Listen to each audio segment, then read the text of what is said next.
It's finally arrived. It's here. The Euros is here. We've been waiting ages and ages. George has booked the sofa, and I can finally say I've got the badge on. An absolutely fantastic performance. So I can say, Tonoro e caso.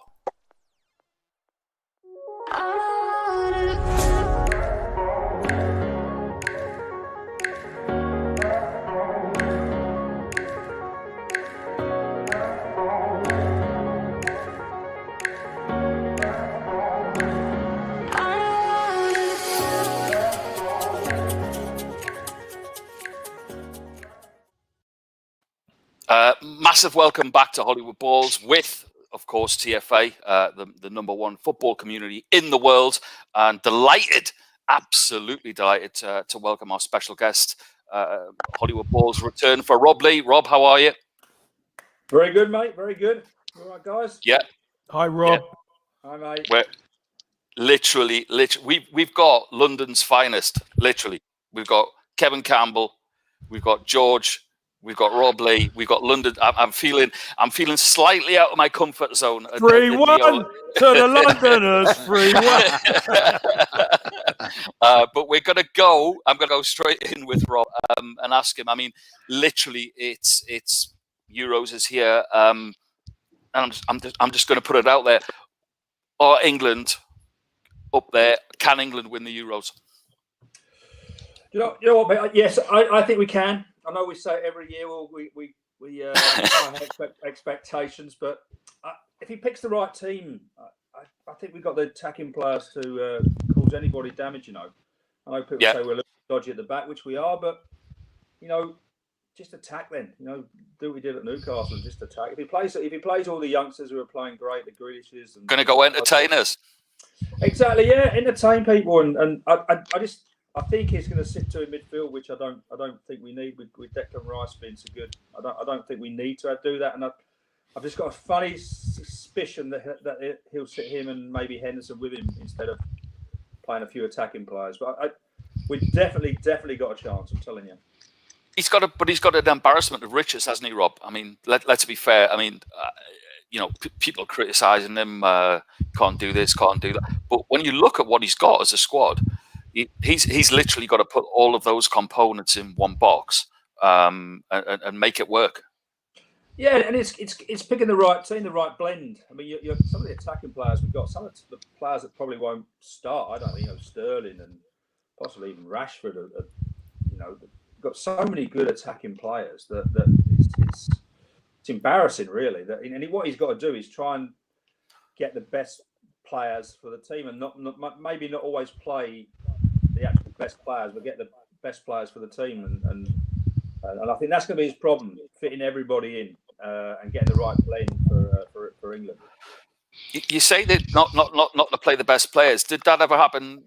Say when you were at Newcastle, we all knew there was again a similar scenario, an embarrassment of riches. Do you think that sometimes that you just need to play for the game and not one game especially, and not necessarily put, everyone's raving about, you've got Mason Mount, you've got Jack Grealish, you've got everything, but he literally has to think about what he's going to do for the first game, doesn't he? Yeah, I think it's imperative. Like you don't lose the first game, even if you draw. I mean, I think if you remember England in the Euros only drew their first game. Don't lose it. And I genuinely don't think we will. But you're right. But I think he's got the players.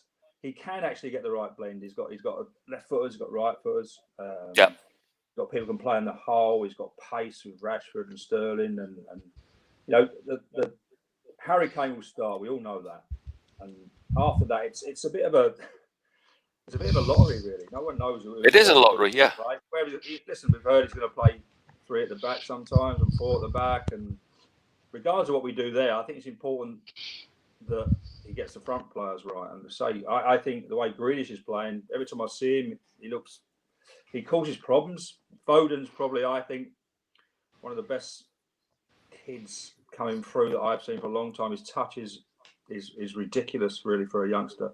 So I think those are the players. I say Mason Mount, the way the season he's had, he should be starting. And I think we got the ideal with Declan Rice. I think he's so good. I think he's he's our Kante, if you like. He mops things up. He's only young, but I think he's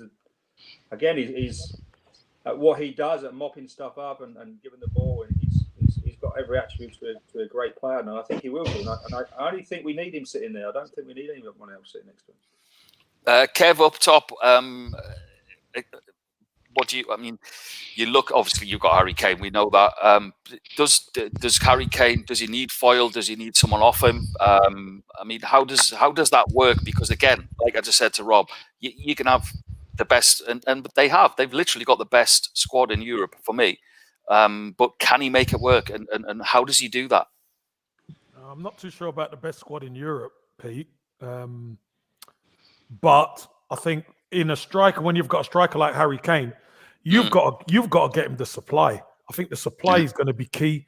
Rob's right. Yep. Defensively, we are not the greatest, but we do have some special talent going forward. It's how we implement that. Jadon Sancho's had an incredible couple of seasons at Dortmund. He's the one who can unlock a door. We have got an embarrassment of riches at the top end of the pitch, but the key is, can we find the right balance in order for Harry Kane to finish this tournament as the top goal scorer? Because if we can do that, that means we're going to be progressing through the rounds. That's the key. If we don't, then we're going to struggle, because he's our best striker. He's been our best striker for years, and we need to be able to create chances for him. If we can do that and others could chip in, we'll go close. I'm going to bring my wingman in, George, who we literally talked about this on last night's show as well, George. It's like you said, it's all about what happens on the day and who you pick, isn't it? We were talking about this last night about who you pick. Listen, look, England have an embarrassment of riches. It's a wonderful situation to be in. I would argue England have much better players than Italy, for example. Yeah. But Italy demonstrate they play with rhythm. They know the game plan, they know what they want to do, and they looked, in my opinion, formidable. The key to England is we don't want to see them being laboured, not knowing what to do. They have to have the rhythm. They have to have a set play. If they get that, they have every chance. I was kind of concerned by a couple of the friendlies. I know it's only friendlies. You shouldn't take too much away from it, or you shouldn't look too much into it, I should say. They didn't seem to have much rhythm. If we get the right rhythm, the right composure amongst the players so they know exactly what they're doing, England have every chance. That's why I say this is a very big tournament for Gareth Southgate. I think the pressure's on Southgate big time. Yeah, big time. Kev, I'm going to come to you because obviously there's a big game. Wales, they kick off. It's a huge game for them, and they've got a great team. But my dark horses are actually Switzerland. I think they'll not going to win it, but I think they're going to be there or thereabouts to play great football. It's a great game to be looking forward to today. Yeah, I think it'll be a good game. I think it'll be an interesting game because the key for Wales is obviously the top end of the pitch with your Gareth Bales of this world. Can he produce the business and help the team? Again, he's been carrying the team, him and Ramsey at times, carrying the team on their shoulders. They've got good complementary pieces around them. I don't think they're the strongest defensively, so you've got to look again at the top end of the pitch. If they can get good ball to Bale, Ramsey and these guys, then they do stand a great chance. I think Switzerland are a decent side. And I think Switzerland could spring a surprise. Well, it won't be a surprise to us, but so-called against Wales. And, I think Switzerland could beat them today. Because I think Switzerland have got some really good players. Yeah, they have. Rob, your thoughts on the Wales campaign? What do they need to do? You know what? I just think it massively depends on, as Kev says, Gareth Bale and Aaron Ramsey if he's fit. I'm not sure if he's fit. He hasn't played a lot, has he? But they need him fit because they're their two talisman. If they're fit and playing well, I think they've got half a chance because they're under Robert Page. They'll be organised. They'll be solid. They'll be hard to beat. They'll sit back. And when you've got someone like Gareth Bale, I think he'll play him up top and he'll play him on the last man. Yeah, they'll try and hit people on the break. And if he's, he got criticised while he was at Spurs, but if you look at his record of why he was there, how many games he played under Mourinho, and his record of goal scoring and creating goals was up there with the best of them. So people say that he's finished is a long way off, I think. Yeah, George, you literally last week said, we were talking about that. People were saying, "Oh, Gareth Bale hadn't done." It was you that said to me his goals record alone at Spurs, at your beloved Spurs, was amazing. It's absolutely amazing. But more important than that, Gareth Bale. I mean, he said it on Sky Sports yesterday, right? He says he feels sharper than he's felt in a long time. And you could see with every game he was getting for Spurs, he was better. He was sharper. And he played the last 2 or 3 games at Spurs, and he looked on fire to me, absolutely on fire. And you feel that in his body language when he's interviewed now, right? So I think Gareth Bale is in the best shape he's been for a couple of years, physically and therefore psychologically. And clearly he's a big player. I do think that the Man U player James, he can make a difference for Wales too. The young winger. He learns a lot. He learns a lot with Gareth Bale. Gareth Bale feeds him stuff. He creates chances for him. He could be a diamond in the rough for Wales, I think. Although I think it will be a very tough game today against Switzerland. Very difficult. I do as well. Kev, come back to you. There's another great game. Denmark, who I've always loved, probably because of their strip. Remember the old strip, the half and a half? Yeah. Denmark, Finland. People have written Finland off, but are Denmark, do you think they're a dark horse as well? Or I wouldn't quite say dark horses, Pete, but obviously this is a Scandinavian country derby, isn't it? This is it is a big one. I fancy Denmark in this game, but I wouldn't write Finland off because when it comes to derbies, there's a lot of pride at stake. But I think Denmark probably should have the edge with the talent that they've got. Rob, a massive game as well. Belgium, who are probably so many people's favourites or thinking there or thereabouts. No De Bruyne for them though. Injured early doors. Where do you think Belgium will go through this tournament? Well, they got some great players, haven't they? Individually, they got some great players. It's whether they can do it as a team. Lukaku's had a fantastic season. He won the Serie A. It's going to be tough to stop. De Bruyne will be a huge miss for them. Huge miss. Yeah, massive. I still think they're good enough. They're them. England, I think, will be up there. Italy, the way they play, surprised me yesterday. I think if they can continue that, I don't know how good they were against a poor Turkey team, but they looked solid as they usually do. And France, they're the teams though. But I think they'll certainly be there or thereabouts with or without De Bruyne. I'm going to turn attention to a little bit. I'm going to move away from the Euros because there's still, with all three of you here, massive talk about all of your clubs that you've all been involved with about new managers. So, Kev, I'm going to come to you first for a bit of Everton. Nuno looks like he could get the nod. It's a bit. Rob might disagree or agree, but it's a bit like Newcastle, isn't it? I mean, you can have the best manager in the world, but sometimes it's a really hard place to go and manage, isn't it? Yeah, it's not easy. Obviously, what happens when you get a world-class manager in like Carlo is what happened where Real Madrid come hunting, and he's been manager there before. And the lure of managing Madrid again, is too big a draw. So you can lose that type of manager. But I think what they have to do now is really pick someone who can keep the project going, get the players and the team competitive. I think that's really important. Last 8 games this season, up to the last 8 games this season, Everton could have qualified for the Champions League. Yeah, it fell away just in the last 8 games. That's because squad strength and squad depth isn't quite there. Which you said early doors in the season. Which I said early doors in the season. So you need a manager who could probably maybe buy a couple of gems who you're probably not sure about, you didn't know. And Nuno seems to have got that bit right at Wolves when he was there. So if he could bring a couple of players in who could really help the cause, I don't see that as a bad appointment if it happens. Look, there's fors and against in anything.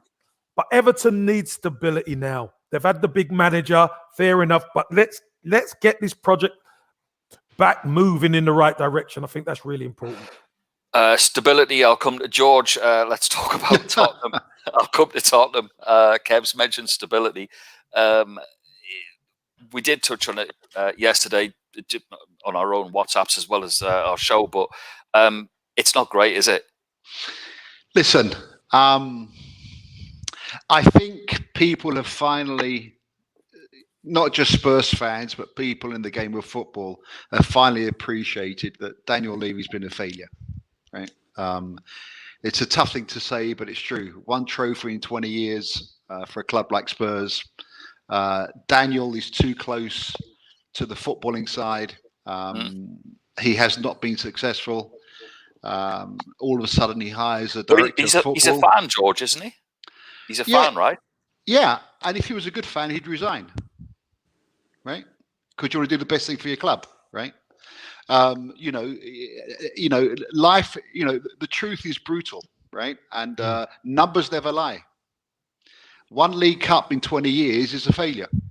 So if you're a real fan, you want someone who can make a difference in that area, right? So he's worked his socks off. He's made Spurs a rich club. Rich compared to how they were. They were incredibly competitive under Poch. Failure to invest at key times under Poch, even under Harry Redknapp. I think that's come back to bite Daniel Levy.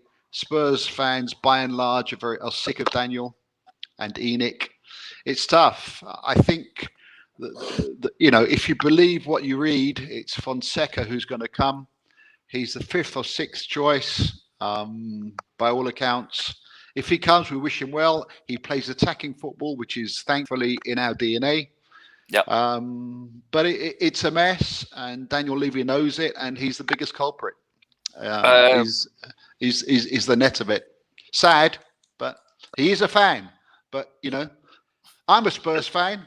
If I was the chairman after 20 years and I performed like that, I would absolutely resign. No question. George, no question. You said he's George. You said he's a 6th choice manager of what they were trying to get. Do you think every manager like Antonio Conte's got in there and say, right, is Harry Kane staying? And obviously Daniel Levy said no.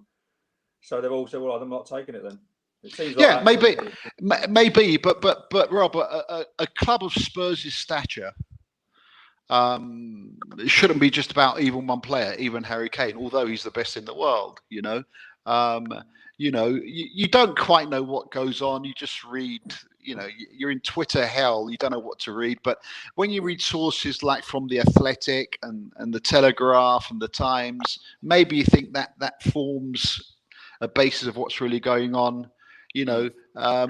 According to those sources, Ten Hag didn't want the job eventually. Brendan Rodgers was approached. Conte, long discussions, and Conte went out of his way, and he was quoted as saying, it's not just about money, it's about belief in the project. And he said, if I don't believe in the project, I'll rather stay at home. That's damning stuff, right? George, yeah. I can tell you straight away what's happened. Conte is the best manager out there available, bar none at the moment. He's the most successful, etc. Yeah. If Spurs are going to get him in, or any club's going to get him in, you make him an offer he cannot refuse. You work with him for him to take the helm. The problem is, as you quite rightly said, Daniel Levy tends to get these things wrong because, as far as he's concerned, he's the most important person. Yeah. And he's well said. And he's not. You know what I mean? So that's why you're going down to Mourinho out and Fonseca in. They're just swapping clubs if Fonseca's taken. Yeah. Listen. One of my favorite pundits out there is Graham Souness, and he penned a wonderful article in the Times about 3 or 4 weeks ago. And it was about Levy, how he's been an abject failure. And I think the world knows now. Before, Spurs fans call Daniel Levy Teflon because nothing sticks, right? But I think that changes now. He's under enormous pressure. Interestingly, according to the Telegraph, he's meeting with Joe Lewis in the Bahamas. I don't know. As you do. Yeah. It's just sad. A club of Spurs' stature should really not have problems getting a great manager, but they do. It's a sign of the times, Speaking of tough, and it's nicely in because I'm delighted Rob's on, but it brings me nicely into Newcastle. I mean, it just sounds exactly the same, Rob, doesn't it? I mean, maybe at a different level, but Newcastle fans disheartened, owner that doesn't really care. It's really similar to what George is saying. It's worse than that, isn't it? Let's be fair. Yeah, totally. Would have took one trophy in 20 years with the owner we've got. Absolutely. I just think, as you rightly say, but it's somebody. We've got an owner who doesn't really want to be there, and I think when you've got that and it takes no interest in the club, then the best thing to do is to get rid of it. I mean, I genuinely believe if Mike, when Mike actually first came in, he was, the fans loved him. He went down a big market, he's buying them drinks. But what they want is someone to run their club properly. They wanted to invest money. Mm-hmm. And even if Mike actually come up now and he went, listen, lads, to all the fans, I've totally got this wrong. I've had an absolute nightmare here. I'm going to get it right now. I'm going to bring back, players. I'm going to get someone in charge who's affiliated with Newcastle, who's a great manager. And we'll start again, and the fans would accept him. I genuinely believe the fans would accept him, but he doesn't want to be there. So the best thing to do for all parties is to sell. Rob, but in fairness, Rob, at least Ashley's tried to sell, right? And Newcastle has he done? But didn't he to that Saudi Arabian conglomerate? I think the Premier League have mistreated Newcastle because the deal was going to go through, right? Yeah. And they decided to apply a different level of measurement to Newcastle compared to other clubs. I thought that was atrocious. If that's the case, George, then that is wrong. But yeah, I always say, listen, there are probably 5 or 6 different parties looking at buying Newcastle. For whatever reason, none of them have bought it. No one has bought it. And they're not all wrong, Rob, are they? No, and the one mitigating factor in all of this is Mike Ashley. He's the one that's involved in every one of these conversations. And it always seems to fall at, how much money he wants. What do you get for 330 million? The ground's old. It needs a lot of work done. It's not like Spurs' ground. It's not like Arsenal's ground. Training ground's probably the worst in the Premier League. What you get is you get the name, you get the fan base, the players. All due respect, and then we haven't got a Harry Kane worth 150, 60 million. We haven't got players like that. So what are you getting for your?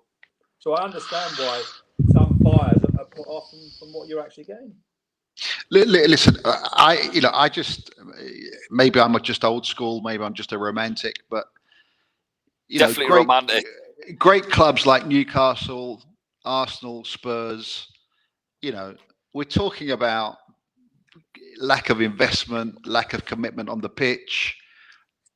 It's just heartbreaking, right? It's just wrong, right? It's just wrong.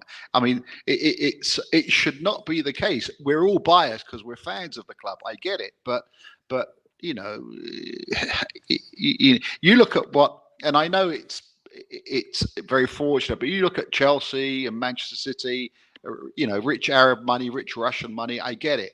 But huge clubs, the ones that we follow, it's desperate stuff in comparison. Desperate stuff. You look at George. You look at Leicester.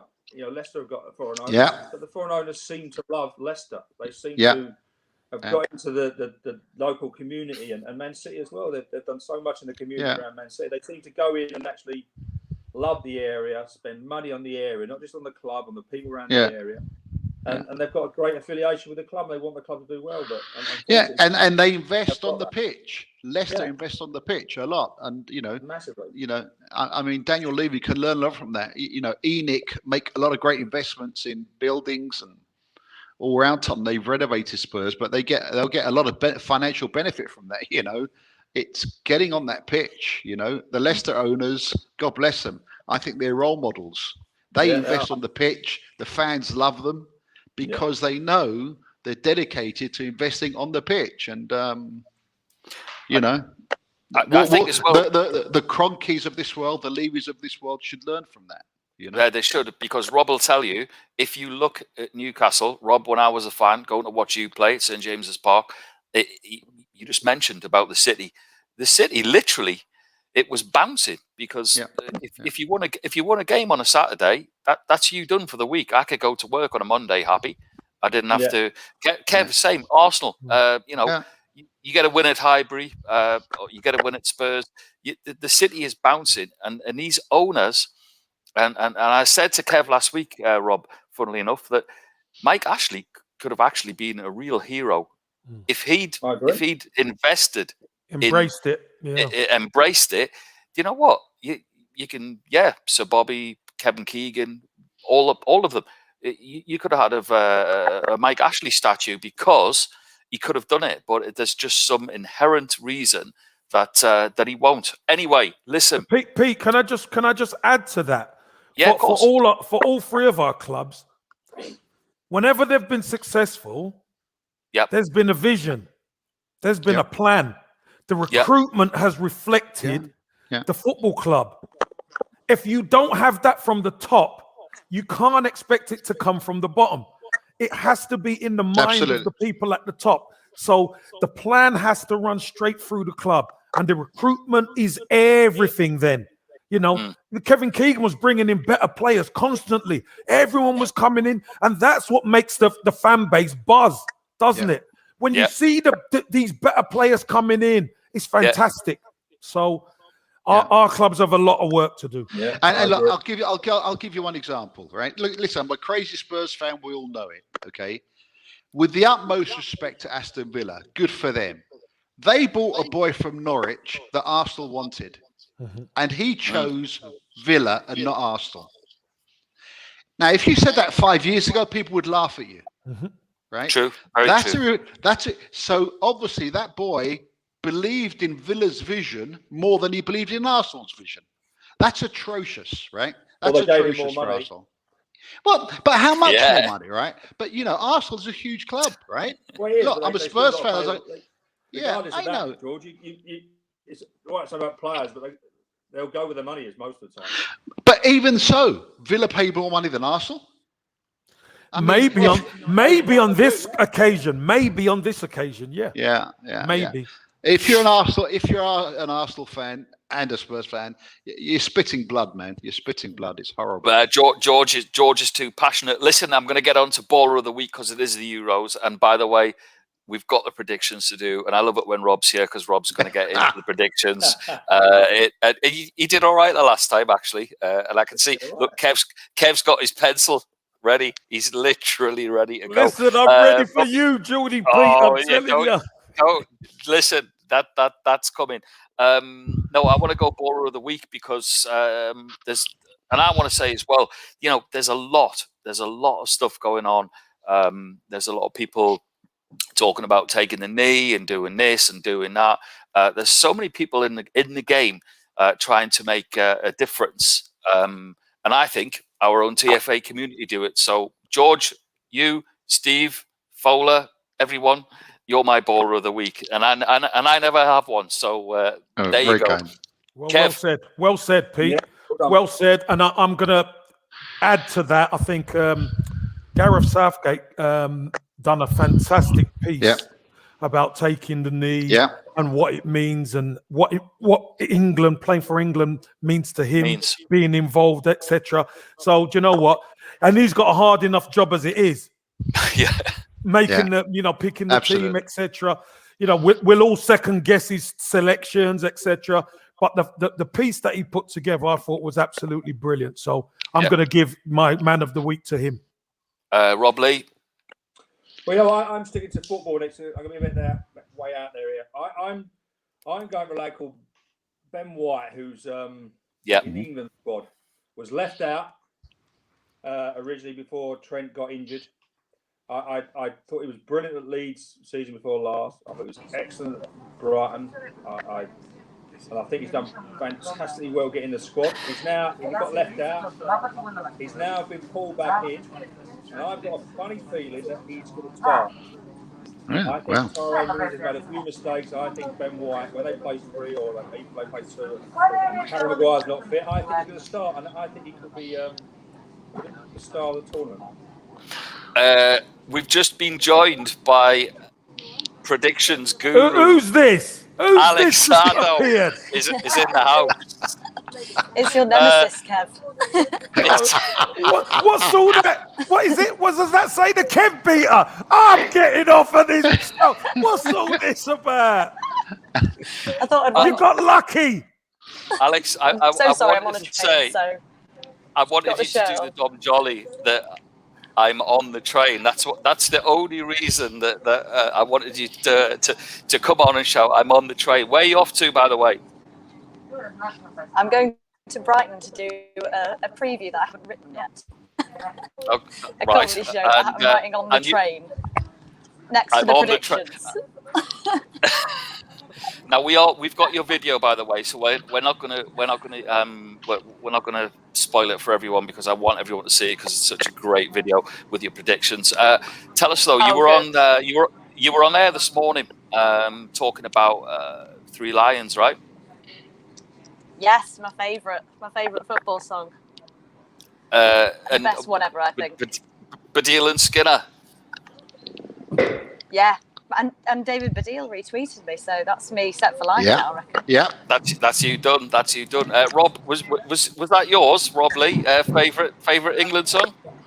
Well, it was when we saw it was being recorded, but then when I got left out, I didn't really like it. No. Fantastic. Now, Alex, before we play your video, because I know you're on the train, I'm literally going to let you go in the next 30 seconds. Just give Kev a message before I play your video and tell him that he's going to get beaten. Look, Kev, I feel sorry for you, but if you need to call me after this, when all these games have been played, I'm here for you. I'm a shoulder to cry on. I've got my Beckham shirt on just for solidarity, just my lucky Beckham shirt. But don't cry too much. That's what I'm trying to say. Just chin up, and you'll get there. Alex, get on your train journey, you. Go on. Sling your hook on your train journey. Have a lovely day, darling. Have a lovely day. Alex, we are going to let you sling your hook. I can hear you, but that sounded angry. It's a tough crowd, man. Tough ground. Fantastic, Alex Haddow. Alex, we will catch up with you soon. It's different. I can hear people in the train. Thank you so much. Sorry about that. See you soon. Take care. Bye, Alex. Bye. What an absolute legend. Well, which brings us nicely in. Oh, thanks a lot, Pete. You know what? I know when people have got my back on here. Thank you very much. And there's a video to come, is there? Oh, don't. Yeah. Oh, and you've got something to say to me, Kev, because we had a little WhatsApp war this week. Well, we do about football, don't we? Because we're passionate about it. And Kev said to me, why don't you get involved? You're always doing this. All the mouth. You've got all the mouth. Why don't you get involved? Well said, Kev. So we are. So I am. I'm getting involved. We're literally about to go into it. So, okay, I picked the games. You've got them, gents. But before we do, I just want to play this one for you. Another nemesis of Kev's. Kev, enjoy this one, though. You'll love it. Good morning, Hollywood Balls. This is Lee from Manchester. Bit cloudy. I've just been out for a big run, training for the Great North Run in September, and one of my best buddies, Pete, has asked me to put a video together for some predictions for the weekend's football, and obviously to beat Super Kev again. It's not hard, there's not much competition, but I would just like to start by saying to Kevin how grateful and thankful I was for the message that my friend Suck, the big West Brom fan, received the other day. He was overwhelmed by that. Speechless, he was in tears a lot, and I was in tears when Pete sent it to me. It was absolutely amazing, and And I can't thank you enough. And that's one of the great sides of social media and things like that. When something like that happens, absolutely outstanding, Kevin. And I'd like to say from the bottom of my heart, it really, really was special. So thank you. I'm wearing the top today for Lorenzo Insigne. A Napoli top, old school. He was amazing last night. Italy. I have a real soft spot for him. Barring maybe France and Scotland, the national anthem is just unbelievable. And the start with the Nessun Dorma, it really brought back memories of 1990, which for me was still, and is still, the best tournament that there ever was. It was absolutely outstanding. And then they let Warwick Davis drive that little car out with the ball, which was, I thought, incredible. But there you are. Anyway, back to the predictions for Pete. So he's given me 5 games to go at. So the first one's Wales, Switzerland. I don't mind Wales. Obviously, I hope Dan James does well for Wales, being a big Man United fan that I am. And but I can't see many goals, maybe 1 or 2. I'm going to go for a 1-1 draw in that one. And then the second game, Denmark, Finland. Tight game, this won't be much in it, but I think Denmark might just come out on top 2-1. Then my tip for the tournament, top goal scorer as well, Belgium. I really think they're going to win it this, actually. I really do. And I think Lukaku will finish top scorer. I'll go 3-0 to Belgium v Russia. Tomorrow, we've got the Dutch against Ukraine. I think Holland will just have enough to win that 2-1. And then you've got England versus Croatia. I've got to admit, I'm not the most patriotic of English people. That's maybe to do with being a Man United fan and some of the grief the older players of in the 90s used to get from the England fans. It never went down well. You'll speak to quite a lot of United fans, and they feel very much the same. It's very much United first, and then anyone else second. Anyway. But I do think they'll win tomorrow, England. I think they'll sneak it 2-1. I fully expect Kane will probably score as well. They've got an amazing array of attacking talent, and as it's been highlighted, the defence, definitely the keeper for me. I don't know how Pickford keeps getting picked, but you know, he's obviously doing something with Southgate trusts him. But I think they'll win 2-1 tomorrow. And for a tournament-wise, with them playing a lot of the games at Wembley as well, it's good for the tournament if the bigger teams stay into it, especially if a lot of it they're playing at the home games and all that. And hopefully the atmosphere will be good, and it'll be a good start for England. So that's my predictions. Good luck today. Thanks for asking, Pete. You absolute legend. I love that lad so much. We met in 1994.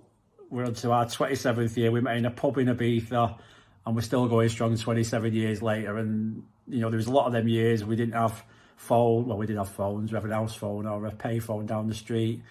We didn't have social media, but we kept in touch by hook or by crook. An amazing man. He's doing amazing things. He's got a brilliant family. His mum and dad are absolute legends. His sister's incredible, and it's great to see how well he's doing. And thanks again, Kevin, for what you did the other day. Have a great day. Enjoy it. Kev, let's see if you can keep up with me this time, yeah? And that's my predictions for today, and we'll speak soon. See you later, lads. Bye-bye. Wow, Kev, you're under pressure, Kev. No, there's not. Listen, pressure. Bring it on. That's why I've got these broad shoulders. Let me tell you something, Pete, and this is what I always say. You know, all these people that come on like your Lee Cosgroves, you know, week after week when I was whooping them, where were they? They were quiet as a mouse. They win 1 week, and now all of a sudden they've got all the mouth. Bring it on, Lee. Come on. I'm gonna go Rob Lee first, because obviously I'm fanboy Rob. You know, you got Big Al, you got Peter Beardsley, you've got Tino Asprilla, you've got them, but Bobby Lee was my favourite player. So we're gonna go first. Wales, Switzerland, mate. What you got? Yeah, as I say, I think Wales will sit in most of the tournament against most of the teams, but they got pace with Dan James and Gareth Bale. So I think they're going to get a draw. I think 1-1. Okay, 1-1. George, I've got the same. I've got the same. 1-1.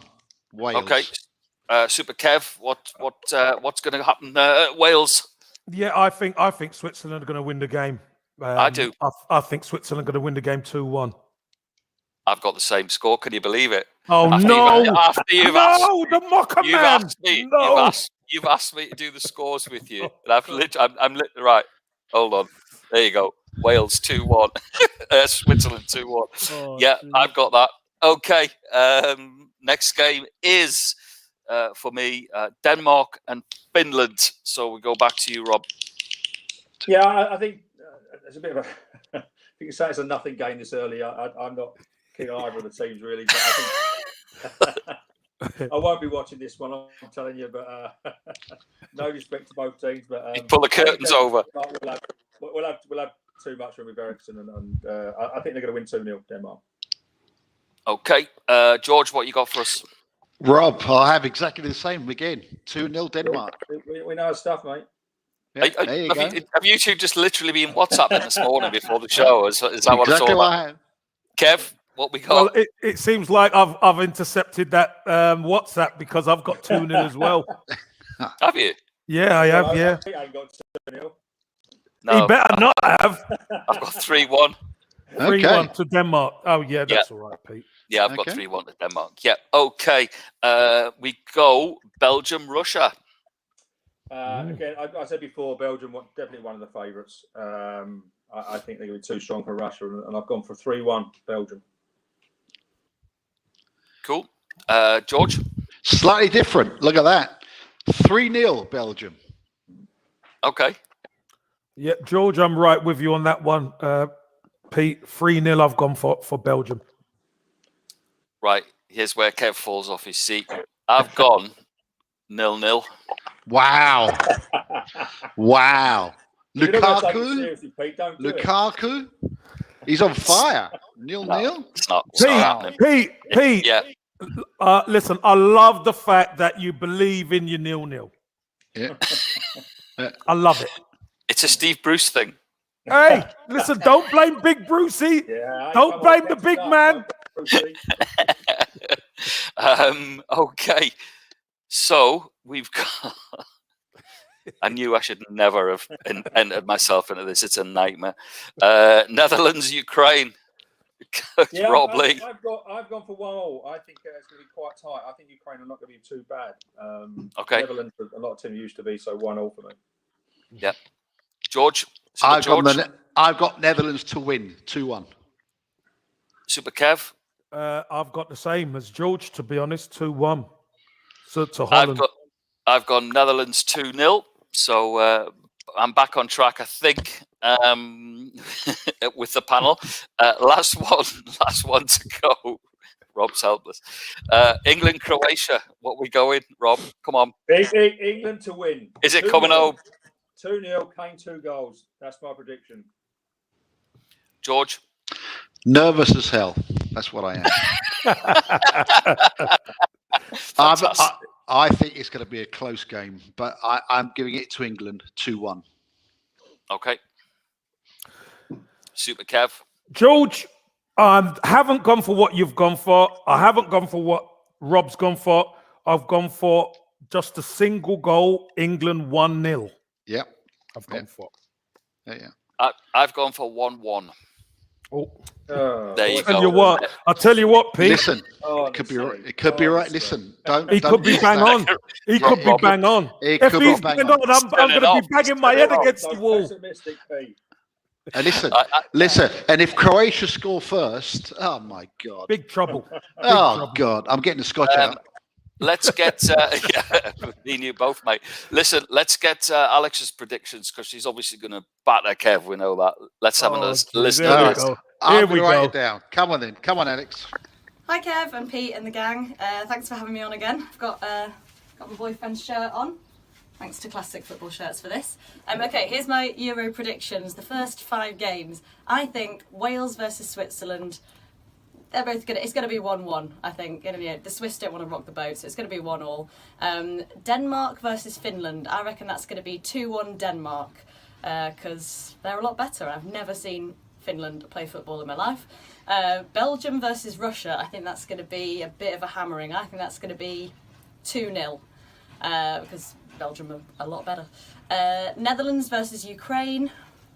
I think that's going to be 2-1 Netherlands, because I know the Ukraine aren't amazing, but they're tough. England versus Croatia, we're going to get them back for 2018 for stealing our final place that was rightfully ours. So I think it's going to be 2-0 England. Come on, England! Brilliant. There you go, Kev. She's got you. Hey, I tell you what, she's nearly mirrored my score. What's going on there, Pete? Yeah. Absolutely fantastic. Brilliant. Just Euros, literally the next 30 days, George, we are going to be on your channel every day. It's going to be absolutely massive. But Kev, what are you doing and where are you going to be? On Tuesday, I'm doing the Hungary versus Portugal game. Yeah. And then after that, I'm not too sure what games I'm going to be doing, but I will be doing some of the games. So I'm looking forward to it. Yeah. Rob Lee, what you're going to be up to? I'm going to be doing all of the games in my lounge with a nice cold beer. Brilliant. Every single one of them. Would you come back on Hollywood Balls during the Euros then, if you're going to be doing it from your lounge? Absolutely not, no. Yeah, of course I will, mate. Yeah, anytime. Listen, we're putting the last code up for you now. It's been brilliant. We've had such a good show. Lee, Alex, thank you so much for taking part, being on the train. Lee Cosgrove for his message. Fantastic message, by the way, as well. I do think he will beat Kev. Sorry, Kev. That's the way it goes. Oh, George, you think you're going to beat me, so don't worry about Lee. I know I'm going to beat you. I know that. I've got these written down. I can't wait. It's going to be fun. George has literally got them all written down. Pete, can I just say just one quick thing, if I could? Firstly, what a great start to the Euros. Normally, the first games are a bit. Italy, I thought, were fantastic. Secondly, a shout out to my cousin.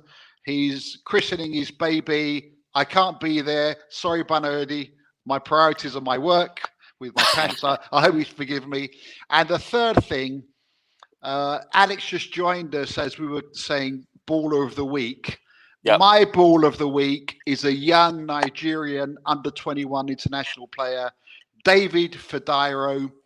He's the second player, I think, in the world who's been transferred, whereby the transfer fee has been in cryptocurrency and it was paid all in, Kev? Football coin, the football TFC. coin, TFC paid for it. Yes. Yeah, and I want to thank those special Scottish boys who drove that, who've got great vision. So that's my lot. And also, just literally before we go, a massive TFC welcome to our own Robert Lee, who joined us just this week. Great, love the cartoon, by the way. I don't know who did that, but it's awesome. Someone sent me it, yeah. So Rob Lee on TFC, and there you go. I've got to end this. I've got to end it with this. Rob Lee with TFC.